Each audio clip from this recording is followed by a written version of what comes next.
Hi, friends. We're going to talk about fur kids today. First of all, we need to see a fur kid. Here, hang out. Hey, fur kid. Oh, he's coughing. The eagle bit him. And $1,500 worth of surgery later, and then we got him straightened around. So, we'll meet Jack. Hey, Jack. That's Jack. He thinks he's in charge because he's like a year older, but here's the one that really is in charge. Yeah, Mr. Cody. All right, Mr. Cody.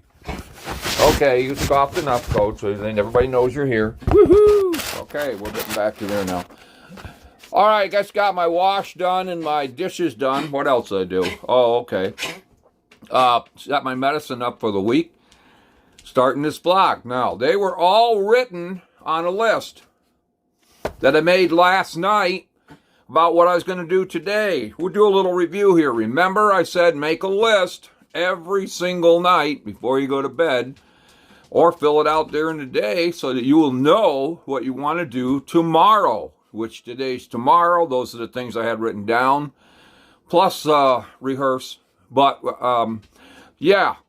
That's how you get better and faster, is you write it all down, what you want to accomplish for the next day. All right, so, hey, fur kids, Casey, Teddy, Cody, Jack, those are all ones I've had. Unfortunately, the only ones I have left is Cody and Jack.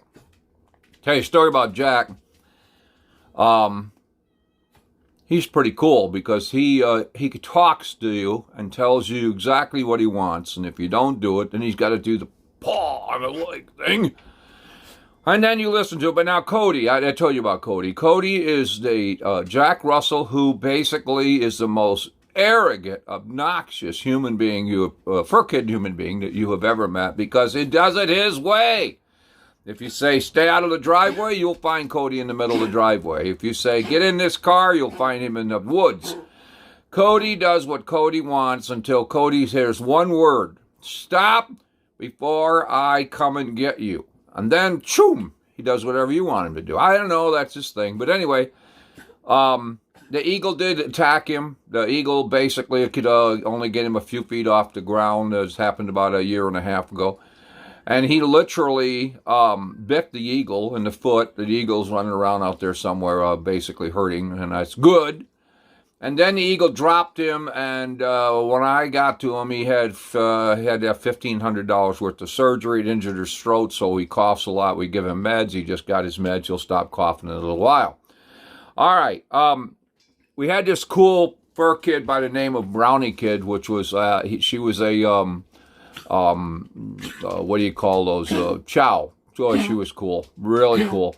Had her for a long, long time. She was a baby, a big old 100-pound baby who had some amazing adventures with me, camping and working with me. She traveled with me all the time, so she stayed in the hotels with me and everything.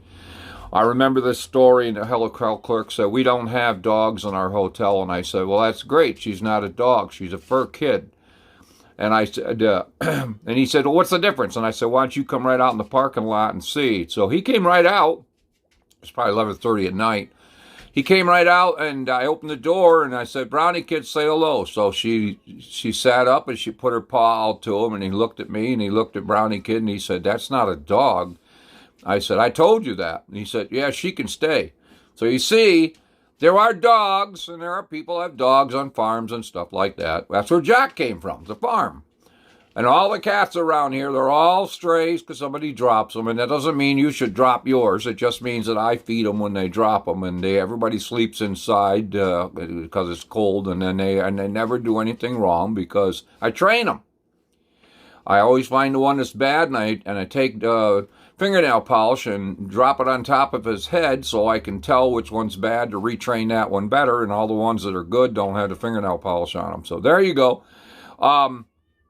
So anyway, I had the Brownie down at the party down the road here for 8 years ago or so, and she was wandering around enjoying everybody, and everybody was enjoying her because she was not a dog. She's a fur kid. She never even had She never even had anything but a collar on.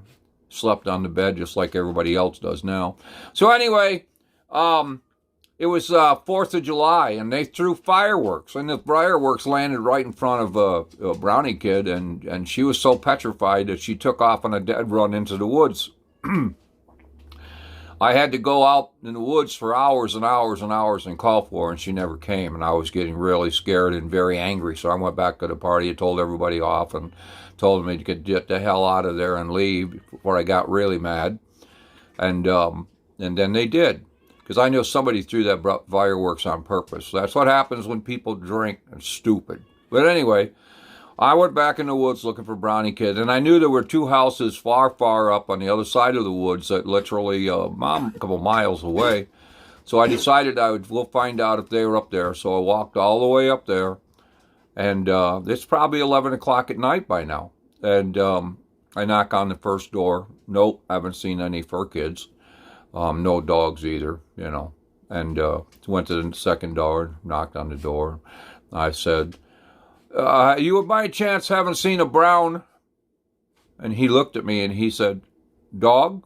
And I said, well, I call it a furkid, but yeah. And he goes, you mean this one? And right behind him, peeking out around his legs, was Brownie Kid. And he said, I knew something was wrong because she had a collar on. She's scared to death. I said, somebody threw fireworks at her. And he said, rotten people.